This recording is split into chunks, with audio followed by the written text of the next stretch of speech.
Okay guys, what's up? Welcome back to another video here today. As always, hope you guys are having a great one, and we need to go ahead and talk about some Tesla news for today. Now, things are still shaping up for Musk quite a bit on Twitter. Obviously, with Musk buying the platform, it's kind of funny because his vocal nature on Twitter, talking about whatever he wants basically, has not changed, and I think that's a great thing. I think on Twitter, Musk is actually very reasonable, and again, it's kind of fantastic to see that he's buying the platform, but he still wants to remain active on it. He wants to stay engaged, and I honestly think that after the Musk Twitter deal goes through, I don't think things are gonna change. I think that his use of the platform will be pretty much the same as it always has been. But anyway, yeah, lots of discussion is currently going on. Now, first of all, I will say that Stephen Mark Ryan of obviously Solving the Money Problem brought up a very, very interesting point on Twitter about a lot of the commentary around Elon Musk buying Twitter, right? And this idea that him buying Twitter is both good and bad at the same time, right? And there's just so much discussion about it. It was like people were saying, well, it's bad that he's not buying Twitter, he's not going through, and then he wants to buy it. Oh, well, that's bad too. Okay, well, which is it? Okay, I think that some people need to kind of think maybe a little bit more critically about the entire deal. But anyway,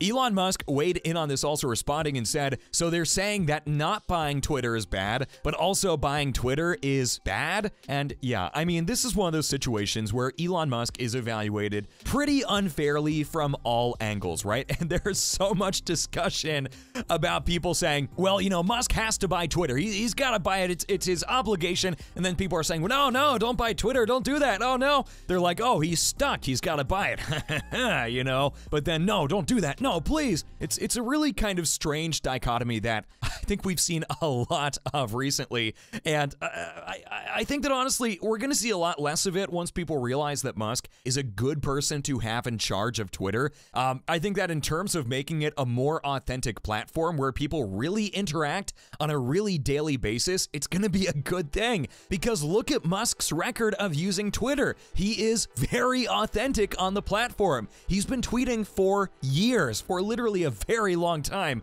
and you know what? In the beginning, he started out, he was like, hey, check out this product by Tesla. We're doing this, we're doing that. Here's something you should look at. Here's some cool information about engineering. Here's some funny stuff I found. It really has not changed at all. He's just kind of built up his audience organically over a really long period of time. So he's been very authentic with his interaction, and I think that that's really noteworthy. That kind of authenticity from Musk is what puts him in a super valuable position to really lead Twitter in a very, very good capacity. Anyway, guys, with that said, now Musk has been talking about Ukraine, he's been talking about Russia. We're not going to get into that too closely because it's a very, very complex discussion that's been going on Twitter. If you guys want to check it out, I would encourage you to hop on over there and take a look. But I will say also, EV tax credits were brought up. Now, Musk had a conversation with Lindsey Graham on Twitter, and the conversation of EV tax credits was also brought up again. So Lindsey Graham brought this up and said, while we're at it, maybe the Congress should revisit the electric vehicle tax credit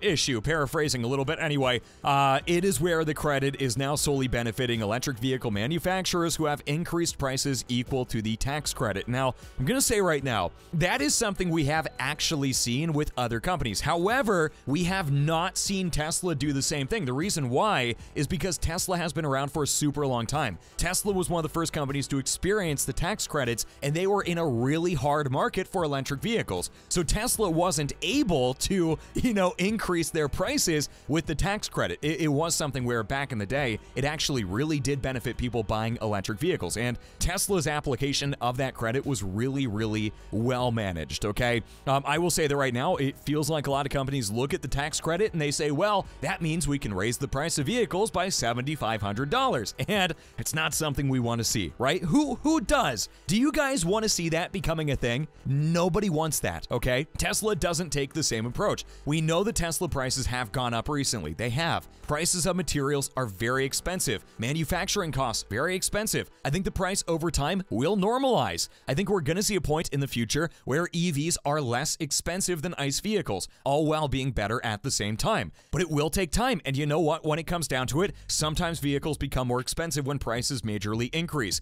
It is not Musk looking at the tax credit and saying, well, now we can raise the price significantly. No, he didn't say that at all. So anyway, Musk responded to Lindsey Graham and said, first of all, Tesla hasn't had that consumer tax credit for years. It's completely true. Tesla hasn't for a really long time. Been a while because they sold 200,000 EVs very quickly. We didn't ask for this one. GM and Ford did. And yeah, Tesla was not pushing for that tax credit at all. In fact, Elon Musk was more so saying this is leveling the playing field. People running out of tax credits, it's a good thing for Tesla because we're building vehicles that are competitively priced. We're building vehicles that really stand out, and the tax credit was, sort of icing on the cake, but we don't really need it anymore. And the sales numbers prove that, okay? Tesla was not the company begging for this tax credit. I personally, and I will say this right now, I am a fan of tax credits being implemented for a while to help,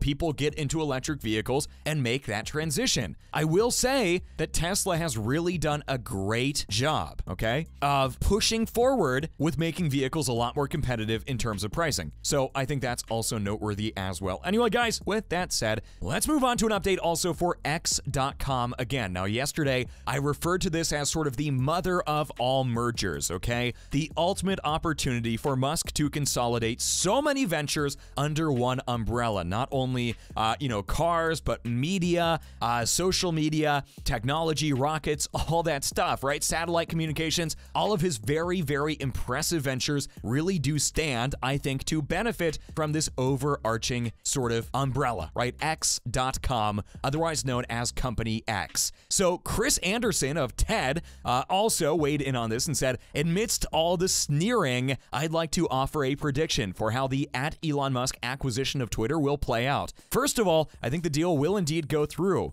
Now, backed by an impressive roster of co-investors. Next, ... And Musk responded and said, Twitter is an accelerant to fulfilling the original X.com vision. So again, that sort of idea of bringing all of this under the umbrella is a really solid approach. And I think that some people still really don't grasp why that's going to be such a big deal. And I think it's something that will not become apparent for probably like 5 to 10 years, okay? It's actually kind of wild because Elon Musk is a guy who is not interested in instant gratification whatsoever. Now, if you don't know what instant gratification is, I think most of you guys do. It's basically why Amazon Prime shipping exists, right? Because people don't want to wait. And that's a bit of an over-blatant simplification. I think you guys know what I'm saying. Anyway, Musk is a guy who thinks really, really long term. I would say that is one of his strengths, okay? And I think that's pretty undeniable. Musk is a guy who's willing to sleep on the factory floor for years if it means that in 10 years in the future, he'll be more successful, helping humanity more, doing better. It is his biggest strength, okay? A lot of people simply cannot wait for their hard work to come to fruition. Musk does not fit into that category. He is really, really patient, and he works very hard with very little payoff for a really long time. Anyway, I think that's noteworthy, and that's also why we have to realize that a lot of his future ventures are really, really strong, but they could take some time to happen, okay? It's just how things go. Be patient. Anyway, with that said, now we're getting serious, guys. I don't know why I just changed my voice like that. Let's talk about an update also for full self-driving, okay? Something that a lot of people thought would fall flat once Karpathy left the company. So far, we really haven't seen that happen. I think that Tesla for a while was looking for more talent. I think it's really undeniable that Karpathy is a super talented person, and Karpathy is looking to really focus more on education, informing people about machine learning, AI, all that stuff, and I'm a huge fan of that, okay? I think that education is really important. But anyway, Musk has now weighed in further on self-driving, and it is improving. It's getting better and better and better. Holmar's catalog brought this up and said, great first drive with Tesla full self-driving 10.6, 9.2.3. That was a mouthful. No takeovers in 30 minutes of driving, even through messy construction intersections. Now, construction can be really hard for even a human to navigate. It is one of those things where if you first start driving, you get to a construction area and you're probably like, I am frightened, okay? And as you become a more experienced driver, you're like, oh yeah, it's construction, whatever, I don't really care, you know, I need to pay more attention, look at the adjusted speed limits, but then you go through it, you're fine. For self-driving, it had some of those moments in the past where I think the self-driving computer was like, hey, this is kind of wild. What is this? Why are there so many cones everywhere? Well, now it's starting to get into the mindset of understanding that, like a driver gaining more experience. Now, I'm not saying it's perfect, okay? This is still a beta. Pardon me. Oh, man. It's still a beta.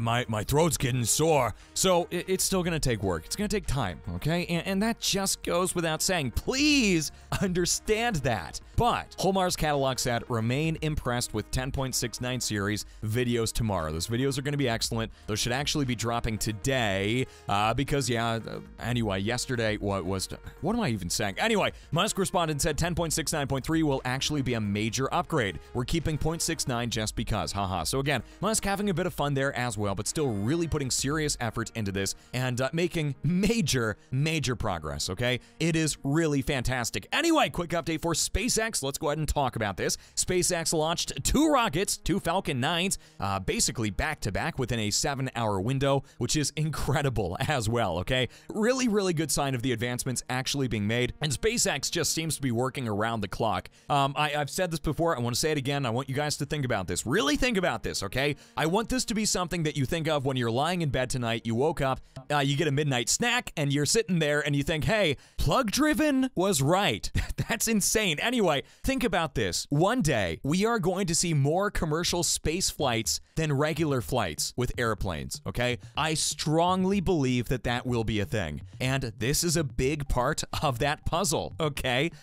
So again, I think that this is very well on its way to becoming a lot more mainstream. I think Starship's gonna make it even more potent, okay, if we want to put it that way. Potent, that's a fun word, by the way. But yeah, anyway, quick update there. Let's move on, guys, and let's talk about something that I am sure that we will see discussed quite a lot in the context of FUD, fear, uncertainty, and doubt. Now, we are hearing that in Norway, okay, plug-in car sales declined by 21% in September of 2022. Now, again, there are a couple of factors that I want to go ahead and talk about here because some people might say, whoa, what's going on? Why is Norway declining? Well, here's the thing. Norway is a cold climate. Typically, when climates get colder, or when the weather gets colder, I should say. Anyway, that's just being particular. Typically, when the weather gets colder, things get snowy, frosty, etc. People are far less interested in buying cars. It's just how it goes. The attention tends to focus on other things instead. The holidays are coming up. Car buying is not so much of a thing. Spring is really big for car buying. So is the summer, okay? So that's a natural thing. Plus, Norway is already a pretty saturated market. So, do you sell vehicles to a market that is already thoroughly saturated? Yes, you do, but the percentage of uptake, especially for a new sector, quote-unquote new, is going to be smaller over time, okay? That's like if you started selling a ton of ICE cars in a market that didn't have any, and then 5 years later you said sales have drastically declined after you put 5 million, let's change it to that, vehicles into that market. Well, yeah, of course they declined. It's because they weren't there in the first place, and then the market became saturated, and then sales decline. I hate to put it like that, but I think that macroeconomics is sometimes misunderstood. Product flow and supply is also misunderstood. And also, guess what, okay? When it comes right down to it, what else are we seeing on the global stage? Well, we're seeing a bit of an economic stagnation. Currencies are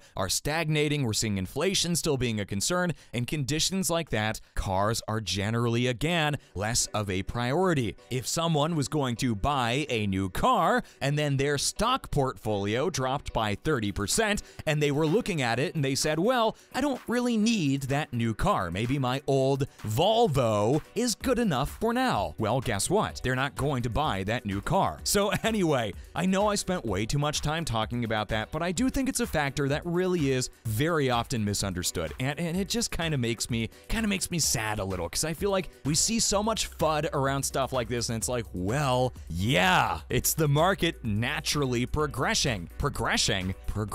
I go on that tirade and then I say progressing. Yeah, that makes me look real smart. Anyway, Guys, with that said, let's move on. Let's talk about Zachary Kirkhorn. Okay, the Zachary Kirkhorn, Tesla's CFO. Zachary Kirkhorn has sold 3,750 shares of the company. Now, remember, we just saw a stock split, so that's not as wild as it was even just a little bit ago. Zach Kirkhorn still owns 189,027 shares. So that amounted to less than $1 million in the overall transaction. Now, I know that again, we'll see some people look at this and we'll see people say, why is an executive selling? Why would they do this? Well, a lot of executive compensation is stock focused, okay? So when you want to buy something like a new house, or maybe your kid wants to go to a really prestigious private university that costs a lot of money, well, what do? You sell stock, because a lot of your compensation relates to that stock compensation. It only makes sense, okay? Anyway,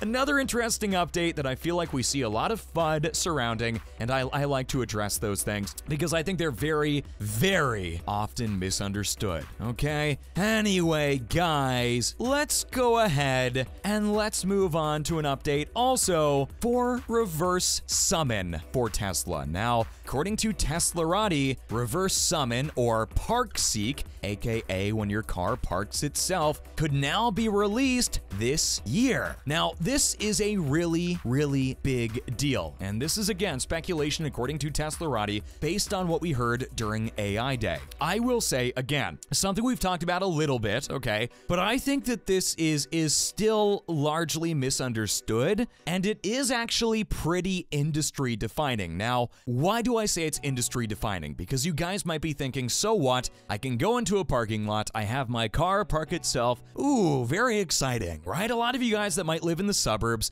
if you live in the city, okay, and I think that, I want to say right now, this is my take, okay, my hot take here. I think everyone should experience living in the city, living in the suburbs, and living in rural environments throughout their life. I know you might not necessarily like one or two of those, but it's good to have that well-rounded experience and to know what other people deal with. Anyway, that's a hot take for today, and you guys can agree with that hot take or you cannot. I don't care. Agree with whatever you want. Anyway, that's a hot take. Sizzling, absolutely sizzling. Let's talk about this, okay? At the same time, if you live in the suburbs, you will realize that a lot of the surface area is occupied by parking lots, okay? If cars don't need to park, and they can instead even drop you off and then go home. Now, oftentimes, yes, you want to park your car so you can leave the store in 5 minutes, get back into it and drive away. Yeah, I mean, obviously. This could actually reduce the need for surface parking by a substantial margin. Now, having your car drive all the way home and then drive all the way back without you is a little more advanced, and I will admit that, okay? But here's the thing. Let's say, for example, that even airport parking could look far different. Maybe cars could drop people off and then drive themselves to a lot that is much farther away. The area around the airport could be developed even more with restaurants, businesses, stuff like that. It actually makes for a much more conducive ecosystem. Even parking within a parking lot and having a car do that for you